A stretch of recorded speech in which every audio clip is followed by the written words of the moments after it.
కార్యక్రమం సంసిద్ధంగా ఉన్నామని తెలియజేస్తుంది. ప్రయత్నం చేద్దాం మనం ఒకసారి. లక్ష్మణ్ రావు గారు, అంటే ఈ గ్యాప్ లో మనతో పాటు జాయిన్ అవుతా ఉన్నారు గోశాల శ్రీనివాస్ గారు, సీనియర్ అడ్వకేట్ కూడా జాయిన్ అవుతా ఉన్నారు. Right, welcome sir. అదేవిధంగా లక్ష్మణ్ గారు, నేను మీ దగ్గరకు వస్తున్నాను. లక్ష్మణ్ గారు, మీ ప్రభుత్వం కూడా అధికారంలో ఉన్నప్పుడు, ఇన్ఫాక్ట్ మీ పార్టీ కూడా అధికారంలో ఉన్నప్పుడు దాదాపు 24 మంది ఎంపీలు మీ చేతిలో ఉండే, అందరినీ రాజీనామా చేయండి అనేటువంటి మాట తప్ప 5 ఏళ్ల పాటు మీరు కాలయాపన చేశారు. అంతకుమించి జరిగింది ఏంటి? ప్రత్యేక హోదా అంటే సిబిఐ కేసుల నుంచి తప్పించుకోవడానికి. ఇప్పుడేమో చంద్రబాబు, నేను ఇంటర్వ్యూలో చెప్పినట్టు చంద్రబాబు నాయుడు గారేమో కేవలం ఇప్పుడున్నటువంటి స్కిల్ డెవలప్మెంట్ కేసుకు సంబంధించి తప్పించుకోవడానికి ఆయన, సిబిఐ కేసులు తప్పించుకోవడానికి మీరు కాలయాపన చేశారనేటువంటి మాటే ఉంది. సార్, మీకు అలాగే ప్యానల్ పద్ధతికి ఫోర్ సెట్స్ టీవీ ఛానల్ వీక్షకులకు యాజమాన్యానికి హృదయపూర్వక నమస్కారం అండి. సార్, గత 2014లో 2 రాష్ట్రాలుగా విభజన అయినటువంటి తెలంగాణ, ఆంధ్రప్రదేశ్ విభజన హామీ చట్టపరంగా మనకు రావాల్సినటువంటి నిధులు ఇవి కూడా 1,35,000 కోట్ల రూపాయల నిధుల్ని, అలాగే మనకి ప్రత్యేక హోదా ఇస్తామని చెప్పినటువంటి 5 సంవత్సరాలు కాదు 10 సంవత్సరాలు ఇవ్వాలని పార్లమెంట్ సాక్షిగా మాట్లాడినటువంటి వెంకయ్యనాయుడు గారు.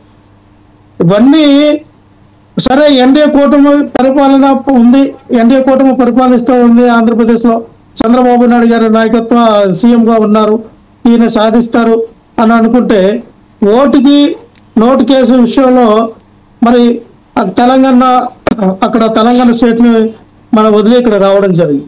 సో అక్కడ మేము లేదు స్పెషల్ స్టాటస్ ఇవ్వము, స్పెషల్ ప్యాకేజ్ ఇస్తాము అన్నారు.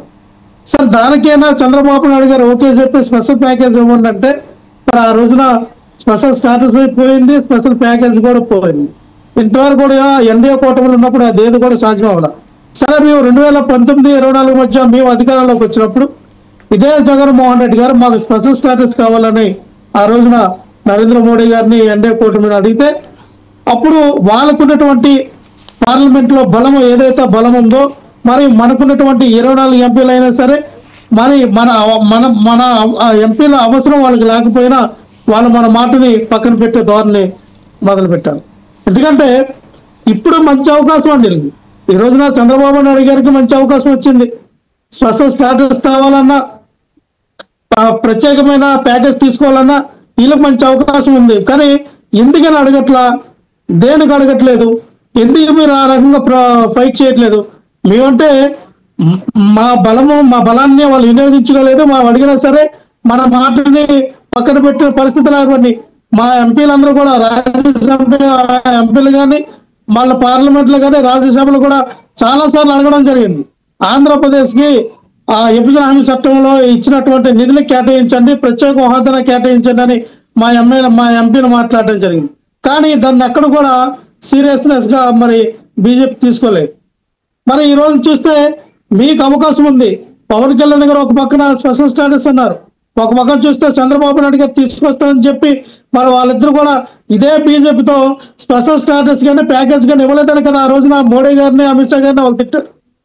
మళ్ళీ ఇప్పుడు కలిశారు. మరి ఇప్పుడు ఎందుకని మీరు అడగట్లా, దేనికని ప్రశ్నించట్లా, దేనికి క్వశ్చన్ వేయట్లా? ఎందుకంటే మీ దయాదాక్షిణ్యం వల్ల ఈ రోజున ఎన్డీఏ కూటమి ఏర్పడిందని మీరే మాట్లాడుతూ ఉన్నారు కదా. మరి మీ దయాదాక్షిణ్యంతో ఏర్పడినప్పుడు మీరెందుకు ఆంధ్రప్రదేశ్కి రావాల్సినటువంటి ప్యాకేజీలు కానీ స్పెషల్ స్టాటస్ కానీ తీసుకురావడానికి మీరెందుకు నీళ్ళు నమ్ములుతూ ఉన్నారు? అంటే ఇక్కడ మీ స్కిల్ డెవలప్మెంట్ కేసులో మీరు సేఫ్ అవడానిక, లేదు ఓటుకు నెట్ కేసులో సేఫ్ అవడానిక, లేదు మనం గట్టిగా అడిగితే ఈ 2 కేసులు కూడా మనల్ని ఇబ్బంది పెట్టి రేపొద్దున్న మనల్ని చంద్రబాబు నాయుడు గారిని జైల్లో పెడితే మన ఆంధ్రప్రదేశ్ రాష్ట్ర రాజకీయాలు తరుమకపోతే పవన్ కళ్యాణ్ గారిని సీఎం చేస్తారని భయమా? ఏ రకంగా చంద్రబాబు నాయుడు గారు భయపడుతూ ఉన్నారు నాకు అర్థం కాదు. మంచి గోల్డెన్ ఛాన్స్ వచ్చింది, ఇదే అవకాశం కానీ ఇటువంటి అవకాశం కానీ మాకు జగన్మోహన్ రెడ్డి గారికి కానీ మాకు కానీ వచ్చుంటే ఇదే బీజేపీ పార్టీతో ఒక ఆట ఆడుకునే వాళ్ళం. మేము ఎవరికి జడిసే వాళ్ళం కాదండి.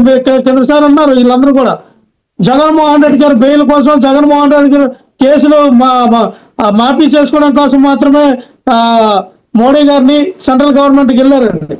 మేము ఎప్పుడు ఆ రకంగా వెళ్ళా, మేము పొత్తు పెట్టుకోలేదు.